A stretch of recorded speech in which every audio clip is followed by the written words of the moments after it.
Hi friends, today's program is from part B, seventh program, which is to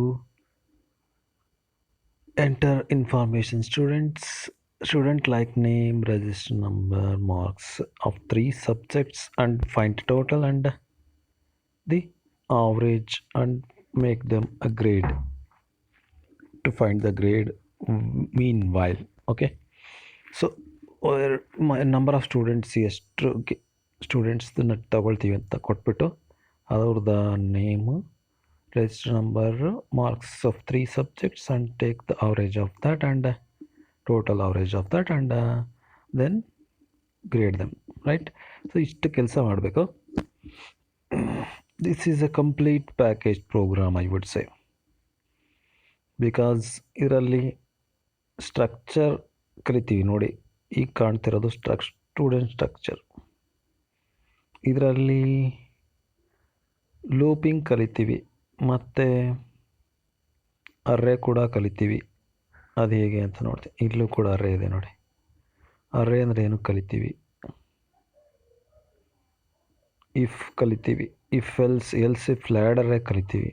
okay, so finally it get the output. Okay, so almost 60 to 70% of a package ಈ ಪ್ರೋಗ್ರಾಮಲ್ಲಿದೆ. Okay, so ಎಲ್ಲ concepts ಕಲಿಯೋದಕ್ಕೆ ಅವಕಾಶ ಇದೆ ಇದರಲ್ಲಿ. Okay, I will take this. Okay, right. So very beginning of the part of the program which is comment section. Comment section, ಇದಕ್ಕೂ ಮುಂಚೆ comment section ಬರುತ್ತೆ. ಅದರಲ್ಲಿ ನೀವು ಪ್ರೋಗ್ರಾಮ್ ಆಬ್ಜೆಕ್ಟಿವ್, ಲೈಕ್ ನಾನೀಗ ಹೇಳಿದ್ದನ್ನು ಆಬ್ಜೆಕ್ಟಿವ್ನ ಹಾಕ್ಬೋದು. ಸ್ಲ್ಯಾಶ್ ಸ್ಟಾರ್ ಇದರಲ್ಲೇ ಬಂದುಬಿಟ್ಟಿದೆ ಡಿಸೈನ್ ರೂಪದಲ್ಲಿ. ಲಾಸ್ಟಿಗೆ ಸ್ಟಾರ್ ಸ್ಲ್ಯಾಶ್ ಕೂಡ ಹಾಕಿದ್ದಾರೆ. So this will work, no problem. ಇದು ಪ್ರೋಗ್ರಾಮು ಆಯಿತು, ಡಿಸೈನು ಆಯಿತು. Okay, we included the multi line comment line in the ಪ್ರೋಗ್ರಾಮ್ನ ಡಿಫೈನ್ ಮಾಡಲಿಕ್ಕೆ, ಆಬ್ಜೆಕ್ಟಿವ್ನ ಹೇಳಲಿಕ್ಕೆ ಬಳಸಿದ್ದಾರೆ. That's done. ಗೊತ್ತಾಯ್ತಲ್ಲ? ಸ್ಟೂಡೆಂಟ್ ರೆಕಾರ್ಡ್ನ ಕ್ರಿಯೇಟ್ ಮಾಡೋದು, ಟೋಟಲ್ಲು, ಆವ್ರೇಜು, ಗ್ರೇಡ್ ಕಂಡುಹಿಡಿಯೋದು ಯೂಸಿಂಗ್ ಸ್ಟ್ರಕ್ಚರ್. ಅದಕ್ಕೆ ನಾವು ಹೆಡರ್ ಫೈಲ್ ತೊಗೊಂಡಿದ್ವಿ. ಕಾಮೆಂಟ್ ಸೆಕ್ಷನ್ ಆಯಿತು. Header files stdio.h and conny.h ಇದೆ. ಇನ್ನು string.h ಕೂಡ ಬರ್ತದೆ, because we are taking name. So not a deal. Okay, so let us take struct, create the structure declare ಮಾಡಬೇಕು. We use struct keyword. What is structure? Structure is a dissimilar. Array ಅಂದರೆ similar, structure ಅಂದರೆ dissimilar. ಅಂದರೆ data types ಒಂದಕ್ಕಿಂತ ಬೇರೆ ಬೇರೆ ಥರ ಇರ್ತಾರೆ, ಅದನ್ನು ಸ್ಟ್ರಕ್ಚರ್ ಅಂತೀವಿ. ಸೊ ಅದನ್ನು ಹೇಗೆ ಡಿಕ್ಲೇರ್ ಮಾಡ್ತೀವಿ? By using the keyword struct. Okay, struct, struct, all small letters. Struct space struct name. General syntax ನೋಡ್ಕೊಳ್ಳಿ, ಎಕ್ಸಾಮಲ್ಲಿ ಬರೀಬೇಕಾದ್ರೆ ಅದನ್ನು ಯೂಸ್ ಮಾಡಬೇಕು. Struct name, flower bracket start, and ಅದೇ ಆರ್ಡರ್ಲಿ ಫ್ಲವರ್ ಬ್ರಾಕೆಟ್ ಕ್ಲೋಸ್ ಮಾಡಿ ಸೆಮಿಕೊಲನ್ ಹಾಕಿ ಒಳಗಡೆ ಏನೇನು ಬೇಕು ಒಂದು ಇಂಟ್ ವೇರಿಯೇಬಲ್ ಇದೆ ನೋಡಿ, ರಿಜಿಸ್ಟರ್ ನಂಬರ್. ಸ್ಟೂಡೆಂಟಿಗೆ ಬೇಕಾಗಿರೋದು ರಿಜಿಸ್ಟರ್ ನಂಬರ್, ಅದೊಂದಿದೆ. ಇಂಟಲ್ಲಿ ಡಿಕ್ಲೇರ್ ಮಾಡಿದ್ದಾರೆ. ನೇಮ್ ಅದು ಸ್ಟ್ರಿಂಗ್ ಅರ್ರೇ ಆಫ್ ಕ್ಯಾರೆಕ್ಟರ್ ಇದೆ. ಇದು ಇನ್ನೊಂದು ಟೈಪ್ ಆಫ್ ಡಾಟಾ ಆಯಿತು. ಇನ್ನು ಉಳಿದೆಲ್ಲ ಮಾರ್ಕ್ಸನ್ನ ಇಂಟಲ್ಲಿ ತೊಗೊಂಡಿದ್ದಾರೆ. ಟೋಟಲ್ಲು ಅವರೇಜ್ ಎಲ್ಲ ಆರ್ಡಿನರಿ ವೇರಿಯೇಬಲ್ ತೊಗೊಂಡಿದ್ದಾರೆ, not a deal. Okay, so structure create ಮಾಡಿದರೆ student which containing 4 variables. 1 is int, 4 ಇಂಟೆ. Register number M1 M2 M3, marks 1 marks 2 marks 3 ಎಲ್ಲ ಇಂಟ್. ನೇಮ್ ಮಾತ್ರ ಕ್ಯಾರೆಕ್ಟರ್ ಅರ್ರೇ ಇದೆ. That's it. ಸೊ ಸ್ಟ್ರಕ್ಚರ್ ಹೇಗೆ declare ಮಾಡೋದು? ಈ ರೀತಿ ಮಾಡೋದು, ರೈಟ್? ಅದು ಗೊತ್ತಾಯಿತು. ಈಗ ಕಮಿಂಗ್ ಟು ವಾಯ್ಡ್ ಮೈನ್. ನಾವು ಅದನ್ನು ಗ್ಲೋಬಲ್ ಡಿಕ್ಲರೇಷನ್ ಮಾಡಿದ್ದಾರೆ. ಇದರಲ್ಲಿ ಗ್ಲೋಬಲ್ ಡಿಕ್ಲರೇಷನ್ ಪಾರ್ಟನ್ನು ಕಲಿಬೋದು ನೋಡಿ. So after link section, that is header files, you can declare any variable. ಆದರೆ ಇವರು ಸ್ಟ್ರಕ್ಚರ್ ಕ್ರಿಯೇಟ್ ಮಾಡಿದ್ದಾರೆ, ಅದ್ರ ಕೆಳಗೆ ಡಿಕ್ಲೇರ್ ಮಾಡಿದ್ದೆಲ್ಲ ಗ್ಲೋಬಲ್ ಆಗ್ತದೆ. So the student struct student is A global variable. Global student ಅನ್ನೋದು ಗ್ಲೋಬಲ್ ಆಗೋಯ್ತು. ಓಕೆ, ಸೊ ಮಾಡ್ಬೋದು ಹಾಗೆ. ಅಥವಾ ವಾಯ್ಡ್ ಮೈನ್ ಒಳಗೂ ಕೂಡ ಮಾಡ್ಬೋದು. ಓಕೆ, ಬಿಫೋರ್ ವಾಯ್ಡ್ ಮೈನ್ ಆಗಿರೋದ್ರಿಂದ ಇದನ್ನು ಗ್ಲೋಬಲ್ ವೇರಿಯಬಲ್ ಆಗೋಯ್ತು. That's it. Okay, then coming into the void main declaration part start ಮಾಡೋಣ. Struct student. ಓಕೆ, ಈಗ ಅರೇನು ಕೂಡ ಮಾಡಿದ್ದಾರೆ, ಸ್ಟ್ರಕ್ಚರ್ ಅರೇ ಅಂತೀವಿ ಇದಕ್ಕೆ. So struct student already create ಮಾಡಿದ್ದಾರೆ, but we use struct student ಮತ್ತು ಸ್ಪೇಸ್ ಕೊಟ್ಟು S10 ಎಸ್ ಅನ್ನೋ ವೇರಿಯೇಬಲ್ಗೆ ಸ್ಟ್ರಕ್ಟ್ ಸ್ಟೂಡೆಂಟ್ನ ಕೊಟ್ಟಿದ್ದಾರೆ ವಿತ್ 10 ಸ್ಟೂಡೆಂಟ್ಸ್ನ ಕೊಡುವಂಥ ಕೆಪಾಸಿಟಿ ಇರತಕ್ಕಂಥದ್ದು ಅಂತ. ಸೊ ಅರೇ ಆಫ್ ಸ್ಟ್ರಕ್ಚರ್ನ ಎಸ್ ವೇರಿಯೇಬಲ್ನಿಂದ ಎಸ್ ವೇರಿಯೇಬಲ್ ಕೊಟ್ಟಿದ್ದಾರೆ with 10 you can declare 10 variables, ಆಯಿತಾ. ಸೊ 10ವರೆಗೂ ಮಾಡ್ಬೋದು. That's it. ಓಕೆ, ನಾವು ಇನ್ನು ಉಳಿದ ವೇರಿಯೇಬಲ್ಸ್ ನಾವು ಪ್ರೋಗ್ರಾಮ್ ಒಳಗಡೆ ಡಿಕ್ಲೇರ್ ಮಾಡೋಗಿಲ್ಲ, ಅದಕ್ಕೆ ಈಗಲೇ ಡಿಕ್ಲೇರ್ ಮಾಡ್ಕೋಬೇಕು. ಎನ್ನು, ಐ, ಟೋಟಲು. ಸೊ ಟೋಟಲ್ ಯಾಕೆ ಅಂತ ನಿಮ್ಗೆ ಇಲ್ಲೇ ಗೊತ್ತಾಗ್ತದೆ. ಮಾರ್ಕ್ಸ್ನ ಟೋಟಲ್ ಮಾಡೋದಕ್ಕೆ. ಐ ಇದು ಲೂಪಲ್ಲಿ ಹಾಕೋದಕ್ಕೆ ಅನಿಸುತ್ತೆ. ಆಫ್ಕೋರ್ಸ್ ಫಾರ್ ಲೂಪ್ ಹಾಕ್ತೀವಿ. ಐ ಎನ್ ಏನಕ್ಕೆ ತೊಗೊಂಡಿದ್ದೀವಿ, ಇಲ್ಲಿ ನಾವು 10 ಕೊಟ್ಟಿರ್ಬೋದು, ಆದರೆ ಅರ್ಥ ಆಗೋದಲ್ಲ. ಸೊ ಇಲ್ಲಿ ನಾವು 10 ಕೊಟ್ಟಿರ್ಬೋದು ಸ್ಟೂಡೆಂಟು ಎಂಟ್ರಿ ಮಾಡಲಿಕ್ಕೆ, ಬಟ್ ಯೂಸ್ ಮಾಡೋದು ಎಷ್ಟು ಅಂತ. ಓಕೆ, ಸೊ ಅದನ್ನು ನಾವು ಇಲ್ಲಿ ಒಂದು ಸೆಕೆಂಡ್ ಹಾಂ, ಅದನ್ನು ನಾವು ಯಾವುದಕ್ಕೆ ಎನ್ಗೆ ತಗೋತೀವಿ. 10 ಮ್ಯಾಕ್ಸಿಮಮ್ಮ, ಬಟ್ ಎನ್ ವ್ಯಾಲ್ಯೂ 10 ಒಳಗೆ ಕೊಡಬೇಕು. ನೀವು 15 ಸ್ಟೂಡೆಂಟು ಅಂತ ಕೊಡೋಂಗಿಲ್ಲ, 10ರೊಳಗೆ ಕೊಡಬೇಕು ಅಂತ ಅರ್ಥ. ಬೇಕಾದ್ರೆ ನೀವು ಪ್ರಿಂಟಫಲ್ಲಿ ಕೊಡ್ಬೋದು, 10ಕ್ಕಿಂತ ಜಾಸ್ತಿ ಕೊಡೋಗಿಲ್ಲ ಅಂತ ನೀವು ಇನ್ಸ್ಟ್ರಕ್ಷನ್ ಕೂಡ ಕೊಡ್ಬೋದು. ಸೊ ಅಂಡ್ ಒಂದು ಆವರೇಜ್ ಕಂಡುಹಿಡಿಯಲಿಕ್ಕೆ ಫ್ಲೋಟ್ ವೇರಿಯೇಬಲ್ ಬೇಕಾಗ್ತದೆ. Okay, so this are the things. ಗೊತ್ತಾಯ್ತಲ್ಲ. ಎನ್ನು ಸೈಜ್ ಆಫ್ ದಿ ಎನ್ನು ಎಷ್ಟು ಸ್ಟೂಡೆಂಟ್ಸ್ ಬೇಕು ಅನ್ನೋದಕ್ಕೆ, ಐಸ್ ಲೂಪ್ಗೆ ಟೋಟಲ್ ತಗೊಳ್ಳೋದಕ್ಕೆ, ಮತ್ತು T1 T2 T3 ಅದೇ M1 M2 M3 ಅಂತ ವ್ಯಾಲ್ಯೂ ಟೋಟಲ್ ತಗೊಳ್ಳಿಕ್ಕೆ. That's it. So average of course you find the average of those 3 marks total by number of marks. Subjects 3 ಇರೋದ್ರಿಂದ ಡಿವೈಡ್ ಬೈ 3 ಮಾಡಿದ್ರೆ average ಬರುತ್ತೆ. Point value ಬರೋದ್ರಿಂದ ಫ್ಲೋಟಲ್ಲಿ ತೊಗೊಂಡಿದ್ದೀವಿ ಅಷ್ಟೇ. So CLR SCR ಅಂದರೆ clear screen wear ಔಟ್ಪುಟ್ನ ಕ್ಲಿಯರಾಗಿ ಬೇರೆ ಯಾವುದು ಡಿಸ್ಪ್ಲೇ ಆಗದೆ ಇರೋ ಹಾಗೆ ಬರೀ ನಿಮ್ಮ ಪ್ರೋಗ್ರಾಮ್ ಅಷ್ಟೇ ಡಿಸ್ಪ್ಲೇ ಆಗಿ ಯೂಸ್ ಮಾಡ್ತೀವಿ. That's it. Okay, next output ಚೆನ್ನಾಗಿ ಬರಲಿ ಅಂತ ಪ್ರಿಂಟಫ್ ಒಳಗಡೆ ಎಷ್ಟು ಸ್ಟಾರ್ ಹಾಕಿದ್ದಾರೆ ನೋಡಿ. ನೀವು ಮಾಡ್ಬೋದು ಇದನ್ನು. ಈ ರೀತಿ ಔಟ್ಪುಟ್ ಫಾರ್ಮ್ಯಾಟಿಂಗ್ ಅಂತೀವಿ. ನೀವು ಅದನ್ನು ಚೆಂದ ಕಾಣೋ ಹಾಗೆ ಮಾಡ್ಬೋದು. ಓಕೆ, ನೋಡಿ ಯಾವ ಥರ ಮಾಡಿದ್ದೀರಿ. ಓಕೆ, ನೀವು ಕೂಡ ಮಾಡ್ಬೋದು. That you can do. First ನೀವು ಕೋಡಿಂಗ್ ಕಲ್ತ್ಕೊಳ್ಳಿ, ಆಮೇಲೆ ಔಟ್ಪುಟ್ನ ನೀವು ಯಾವ ರೀತಿ ಬೇಕೋ ನಿಮಗೆ ಬೇಕಾದಾಗೆ ಡಿಸೈನ್ ಮಾಡ್ಬೋದು. Not A D right. ಈಗ ಎಂಟರ್ ನಂಬರ್ ಆಫ್ ಸ್ಟೂಡೆಂಟ್ಸ್ ಅಂತ ಕೇಳ್ತದೆ. ಪ್ರಿಂಟಫ್ ಕೊಟ್ಟರೆ ಅಂತ ಏನು ಕೊಟ್ಟರು ಅದರೊಳಗಡೆ ಏನು ಕೊಟ್ಟರು ಔಟ್ಪುಟ್ ಬರ್ತದೆ.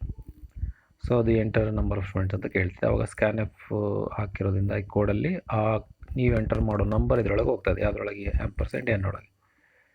ಸೊ ನಾನು ಹೇಳ್ದಾಗೆ n students 2, 3, 5 not more than 10, 10ಕ್ಕಿಂತ ಜಾಸ್ತಿ ಕೊಡೋವಾಗಿಲ್ಲ. ರೈಟ್. ನೆಕ್ಸ್ಟ್ ಅದನ್ನು ನೀವು ಯಾವ ನಂಬರ್ ಆದರೂ ಕೊಡಿ ಸ್ಕ್ಯಾನ್ಎಫ್ಗೆ. ನೆಕ್ಸ್ಟ್ ಲೂಪು ಅಷ್ಟರೊಳಗೆ ಸ್ಟಾರ್ಟ್ ಆಗ್ತದೆ. ಸಪೋಸ್ ನೀವು 2 ಸ್ಟೂಡೆಂಟ್ ಕೊಟ್ಟಿದ್ದೀರಾ ಅಂದರೆ 2 ಸ್ಟೂಡೆಂಟಿಗೆ ವ್ಯಾಲ್ಯೂ ತೊಗೊಳ್ತದೆ. ಇದು ಫಾರ್ ಲೂಪ್ ಒಳಗೆ ಸ್ಟಾರ್ಟ್ ಆಯಿತು. ಸೊ ನೋಡಿ, ಎಲ್ಲಿ ಲೂಪ್ ಇಲ್ಲಿ ಸ್ಟಾರ್ಟ್ ಆಗಿದ್ದು ಅದೇ ಆರ್ಡರ್ ಕೆಳಗಡೆ ಬನ್ನಿ, ಇಲ್ಲಿ ಕ್ಲೋಸ್ ಆಗ್ತದೆ. ಅದರೊಳಗಡೆ ಏನು ಬರ್ತದೋ ಅದೆಲ್ಲ ಟ್ರೂ ಸ್ಟೇಟ್ಮೆಂಟ್ ಫಾರ್ ಲೂಪ್ಗೆ. ಅದು ಏನು ಮಾಡ್ತದೆ, ಒಂದು ಪ್ರಿಂಟಫ್ ಎಂಟರ್ ರಿಜಿಸ್ಟರ್ ನಂಬರ್ ಕೇಳ್ತದೆ, ರಿಜಿಸ್ಟರ್ ನಂಬರ್ ತೊಗೊಳ್ತದೆ. ಆಮೇಲೆ ಎಲ್ಲ ನೇಮು, ಮಾರ್ಕ್ಸ್ 1, 2, 3 ಎಲ್ಲ ತೊಗೊಳ್ತದೆ. ಅದನ್ನು ಸೇಮ್ ಲೂಪ್ ಫಾರ್ 2 ಸ್ಟೂಡೆಂಟ್ಸ್ ಅಂತ ಕೊಟ್ಟರೆ 2 ಟೈಮ್ಸ್, 10 ಅಂತ ಕೊಟ್ಟಿದ್ರೆ 10 ಟೈಮ್ಸ್ ಎಕ್ಸಿಕ್ಯೂಟ್ ಆಗ್ತದೆ ಇದು. Okay, don't give more than 10, remember. Right. So ಇದು ಯಾವ ಸ್ಟ್ರಕ್ಚರ್, ಈ ಸ್ಟ್ರಕ್ಚರ್ S10ಗೆ 0 ಇಂದ ಸ್ಟಾರ್ಟ್ ಆಗಿ 1, 2, 3 up to 9. Okay, so up to 10 ಕೊಟ್ಟಿದ್ರೆ ಅಪ್ ಟು 9ವರೆಗೂ ವ್ಯಾಲ್ಯೂ ಇನ್ಸರ್ಟ್ ಆಗ್ತಾ ಹೋಗ್ತದೆ. ನಾನು 2 ಕೊಟ್ಟಿದ್ರೆ 2 ಸಲ ಮಾತ್ರ ವ್ಯಾಲ್ಯೂ ಇನ್ಸರ್ಟ್ ಆಗ್ತದೆ. ಯಾವುದಕ್ಕೆ? ಎಸ್ಗೆ. Okay, S of 0, I value ಏನಿದೆ 0ಗೆ ಶಿಫ್ಟ್ ಆಗ್ತದೆ. So total equal S of I plus S of S I dot M2 plus S I dot M3 ಅಂದರೆ ಮಾರ್ಕ್ಸ್ 1 2 3ಗೆ ಆ್ಯಡ್ ಆಗ್ತದೆ. ವೆಯ್ಟ್ ನಾವು ಸ್ಕ್ಯಾನಲ್ಲಿದ್ದೀವಿ, ಆಮೇಲೆ ಪ್ರಿಂಟ್ಗೆ ಹೋಗೋಣ. ಓಕೆ, ಈಗ S of I dot register number ಎಷ್ಟು %D ಎಂಟರ್ ರಿಜಿಸ್ಟರ್ ನಂಬರ್ ಕೇಳ್ತದೆ. ಎಸ್ ಆಫ್ ಐ ಅಂದರೆ ಅದು our structure of student structure S of 10 ಒಳಗೆ ಎಸ್ ಆಫ್ 0 ಅಂತ ಅರ್ಥ. ಫಸ್ಟ್ ವ್ಯಾಲ್ಯೂ S0 ಆಫ್ ಐಯಲ್ಲಿ 0 ಇದೆ, S0 ಆಫ್ ರಿಜಿಸ್ಟರ್ ನಂಬರ್ ಅಲ್ಲಿಗೆ ಬರ್ತದೆ. ಆ್ಯಕ್ಸೆಸ್ ಮಾಡೋದು ಸ್ಟ್ರಕ್ಚರ್ನ ಆ್ಯಕ್ಸೆಸ್ ಮಾಡೋದು ಡಾಟಿಂದ. ಓಕೆ, ಸೊ ಅದೇ ಡಾಟಿಂದ ಆ್ಯಕ್ಸೆಸ್ ಆಗ್ತಾಯಿದೆ. ಅದು ರಿಜಿಸ್ಟರ್ ನಂಬರ್ ಒಂದು ಕಡೆ ಹೋಯ್ತು, ಅಲ್ಲಿಗೆ ಹೋಯ್ತು. Next you have to go for STDIN F ಯಾಕೆ ಮಾಡ್ತೀವಿ ಅಂದರೆ ಇದು ಮುಂಚೆ ಏನೇ ವ್ಯಾಲ್ಯೂ ಇದ್ದರೂ ಅದು ಕ್ಲಿಯರ್ ಆಗಲಿ ಅಂತ. ನೇಮ್ ತೊಗೊಳೋದಕ್ಕೆ ಅದು ಕ್ಲಿಯರ್ ಇರಬೇಕು. ಸೊ ಹಳೆ ಆ ಲೈನಲ್ಲಿ ಏನೇ ಇದ್ದರೂ ಕ್ಲಿಯರ್ ಆಗಿ ಅಲ್ಲಿ ನೀವು ಕೊಡೋ ನೇಮು ಇನ್ಸರ್ಟ್ ಆಗೋದಕ್ಕೆ ಇದು. So get is the keyword in built keyword to take characters as the input. Okay, flush ಆಗಿಬಿಟ್ಟು ಆಮೇಲೆ ತಗೊಳ್ತದೆ, right. So that's why F flush is a built-in function which will clear the garbage value for obtaining the input from getS, right? Okay, right. Next, enter the marks in 3 subjects ಕೇಳ್ತದೆ. 3% ಇದೆ, %S0 of M1, S0 of M2, S0 of M3 ಹೋಗ್ತದೆ. ಎಲ್ಲ ಅದು order ಆಗಿ ಅದೇ ರೀತಿ ಹೋಗ್ತದೆ, respective ಆಗಿ ಹೋಗ್ತದೆ. ಸೊ ಎಲ್ಲ ವ್ಯಾಲ್ಯೂ ಕೊಟ್ಬಿಟ್ವಿ. ನಾವೀಗ ವ್ಯಾಲ್ಯೂ ಕೊಟ್ಟಾದಮೇಲೆ ಇದು 0th ಎಲಿಮೆಂಟ್ ಆಯಿತು. ನೆಕ್ಸ್ಟ್ 1 ಎಲಿಮೆಂಟು ಇದೇ ರೀತಿ ರಿಪೀಟ್ ಆಗ್ತದೆ. ಮತ್ತು ಲೂಪಲ್ಲಿ I++ ಲೂಪ್ ಆಗ್ತದೆ. ಹೀಗೆ ಲೂಪ್ ಆಗ್ತಾನೆ ಇರ್ತದೆ ಎಲ್ಲಿವರೆಗೂ ನೀವು 10 ವ್ಯಾಲ್ಯೂ ಕೊಟ್ಟಿದ್ರೆ 10 ಟೈಮ್ಸನ್ನು ಎಂಟರ್ ಮಾಡಬೇಕಾಗ್ತದೆ. Register number, name, marks of 3 and all. ಇದು 3 times 4 times 5 times up to 10 times ಕೊಡಬೇಕಾಗುತ್ತೆ. 10 ಕೊಟ್ಟಿದ್ರೆ 2 ಕೊಟ್ಟಿದ್ರೆ 2 ಸರಿ. ನೆಕ್ಸ್ಟ್ ಈಗ ಪ್ರಿಂಟ್ ಮಾಡೋ ಕೆಲಸ ಎಲ್ಲ ಇನ್ಪುಟ್ ತೊಗೊಂಡಾಯ್ತು. ಈಗ ಪ್ರಿಂಟ್ ಮಾಡೋದಕ್ಕೆ ಮುಂಚೆ ಏನು ಕೆಲಸ ಮಾಡೋಕ್ಕೆ ಟೋಟಲ್ ಮಾಡಬೇಕಷ್ಟೇ. ಟೋಟಲ್ ಮಾಡಿ ಅವರೇಜು ಕಂಡುಹಿಡಿದು ಗ್ರೇಡ್ ಕೂಡ ಡಿಸ್ಪ್ಲೇ ಮಾಡಬೇಕು. ಅದಕ್ಕೆ ಎಂತ ಮಾಡೋದು? ಸೊ ಟೋಟಲ್, ಅದಕ್ಕೆ ಇದು ಪ್ರಿಂಟ್ ಮಾಡೋದಕ್ಕೆ ಮುಂಚೆ ಫಾರ್ ಲೂಪಲ್ಲಿ ಅದೆಲ್ಲ ತೊಗೊಳ್ತದೆ. ಟೋಟಲ್ ಫಾರ್ ಲೂಪಲ್ಲಿ 0th ಎಲಿಮೆಂಟು ಫಸ್ಟ್ ಸ್ಟೂಡೆಂಟ್ದು ಎಲ್ಲ ಟೋಟಲ್ ವ್ಯಾಲ್ಯೂ ತೊಗೊಳ್ತಾ ಇದೆ ನೋಡಿ. ಈಗ average equals total by 3.0 because 3.0 ಯಾಕೆ ಹಾಕಿದ್ದಾರೆ? ಆವರೇಜು AVG ಫ್ಲೋಟಲ್ಲಿ ಇರೋದ್ರಿಂದ ಟೋಟಲ್ ವ್ಯಾಲ್ಯೂ ಎಷ್ಟೇ ಇರಲಿ ಡಿವೈಡ್ ಬೈ 3.0 ಆಗ್ತದೆ, ಆವಾಗ ಆವರೇಜ್ ಸಿಗ್ತದೆ. ಸೊ ನಾವು printf ಟೆಸ್ಟ್ ನಂಬರು, ನೇಮು ಎಲ್ಲ ಪ್ರಿಂಟ್ ಆಗ್ತದೆ. ಆಮೇಲೆ ಎಲ್ಲ ಮಾರ್ಕ್ಸ್ ಸಬ್ಜೆಕ್ಟ್ಸೂ %T/T ಯಾಕೆ ಕೊಟ್ಟಿದ್ದೀವಿ? 5 ಸ್ಪೇಸ್ ಕೊಟ್ಬಿಟ್ಟು ಡಿಸ್ಪ್ಲೇ ಆಗ್ತದೆ. ಅದನ್ನೆಲ್ಲ ಯಾವುದ್ರಲ್ಲಿ ಡಿಸ್ಪ್ಲೇ ಆಗ್ತಿದೆ? S0 of M1, S0 of M2, S0 of M3 total average ಎಲ್ಲ ಬಂತು. ಫೈನಲಿ ನನಗೆ ಏನು ಮಾಡಬೇಕು? ಗ್ರೇಡ್ ಕೊಡಬೇಕು. ಗ್ರೇಡ್ ಕೊಡೋದು ಹೇಗೆ? 60%ಗಿಂತ ಜಾಸ್ತಿ ಇದ್ದರೆ ಫಸ್ಟ್ ಕ್ಲಾಸು, ಅದಕ್ಕಿಂತ ಕೆಳಗೆ 50 ರೀಚ್, 50ಗಿಂತ ಮೇಲಿದ್ದರೆ ಸೆಕೆಂಡ್ ಕ್ಲಾಸು, ಡಿಸ್ಟಿಂಕ್ಷನ್ನು ಎಲ್ಲ ಕೊಡಬೇಕು. ಸೊ ಅದಕ್ಕೆ ನೀವು ನಮ್ಮ ರಿಲೇಷನಲ್ ಆಪ್ರೇಟರ್ ಚೆಕ್ ಮಾಡ್ಕೊಂಡು ಕೊಡ್ಬೋದು.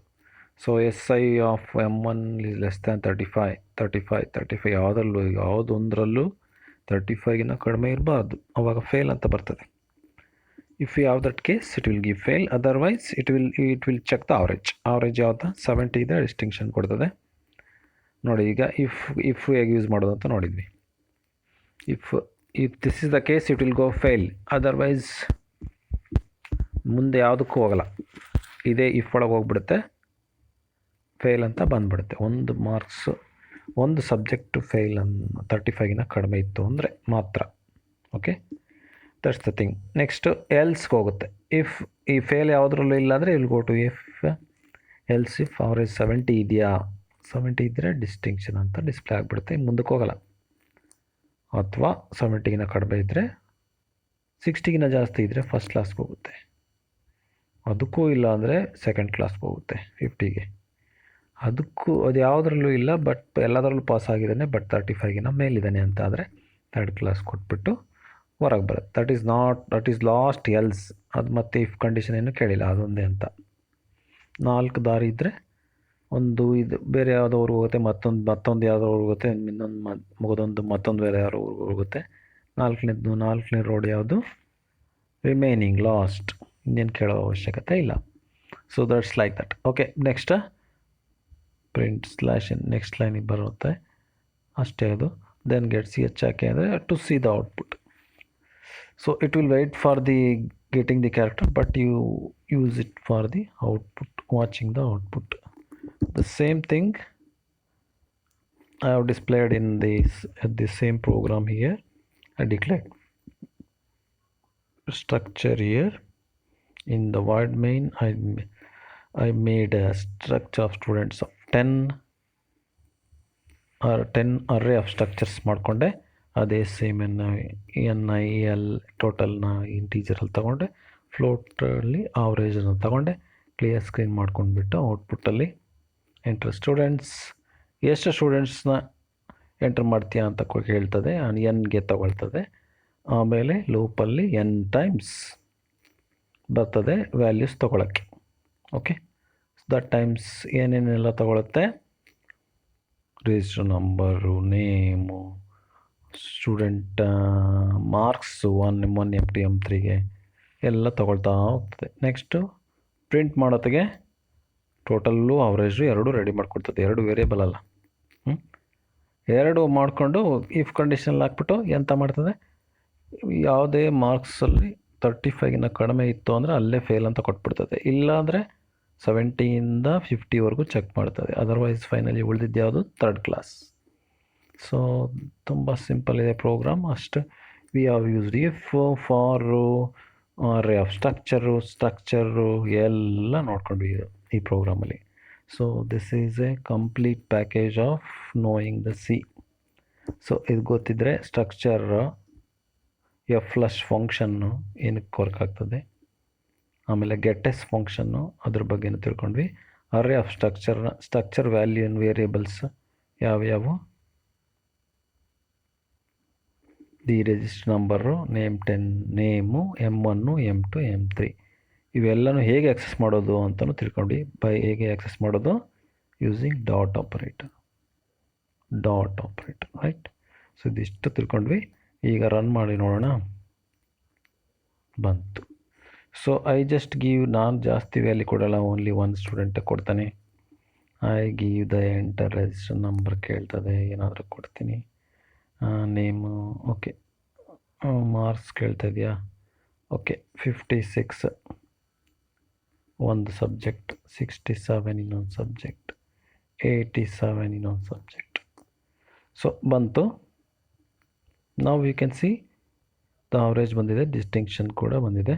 So this is how you can do this 7th program he which is a complete package of structure, if, nested if ಇಲ್ಲ, if else ಫಾರು ಎಲ್ಲ ಹೇಗೆ ಯೂಸ್ ಮಾಡೋದು ಅಂತ ನೋಡ್ಬೋದು. Okay, thank you.